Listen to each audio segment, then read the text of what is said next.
asleep and never woke up again. I mean, you know. He says he had one guy, he went and get a hamburger, they come back and he put the cyanide on his hamburger.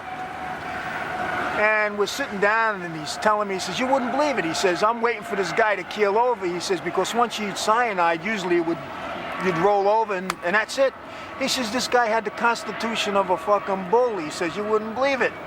He says he wouldn't die, and we're both laughing about this. And I'm saying in the back of my mind, I said, holy God. I said, look at this. I said, what kind of person is this? I said to myself right there, I said, you better cover your butt. I said, because you just don't know with this guy. And he'd be kidding about it, and I'd be laughing. In the back of my mind, I'm saying, this is the devil. Without jerk-offs trying to spin my story and fucking, you know, like, you know, they're still in denial that, you know, I went to the Floridian diner and, you know, Richard Kulklinski was there. You know, I ate the cheeseburger. I got sick. I went to the hospital. I was in the hospital for 5 fucking days with dye tests. They were trying to figure out what made me sick. But, you know, they weren't looking for cyanide. But I made it. I lived. He spoke about it. He didn't say my name, but he spoke about it. And for Frankie, who I was with before I went to Florida and opened up Cafe Bocce with the Coppola family, okay, from Harlem, the Coppola family from Harlem, and I was down there helping them, and Craig Coppola called Frankie and said, guess who I got with me? Because Craig was from Mill Basin, just like Frankie was. And we were all friends. I met the Coppolas through Frankie.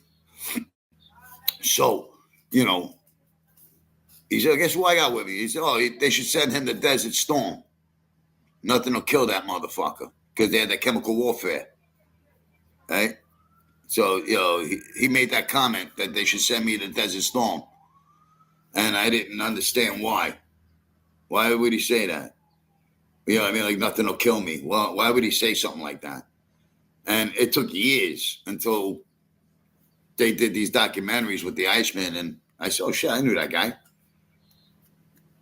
I used to sit next to him in a spot on Avenue U. There used to be a little luncheonette on Avenue U he used to come to and sit and do crossword puzzles. You know, I never knew he was a hitman. I never knew anything about him. You don't ask questions when you're in that life. You don't ask people what they do. You know, you meet them, hey, how you doing? Blah, blah. I was annoyed I couldn't get the damn wagon together. I never questioned him, and you just knew, don't do it, don't ask. If he got up at 2 o'clock in the morning or during dinner and put on his shoes and walked out the door, you said bye. You didn't say, where are you going or why are you going?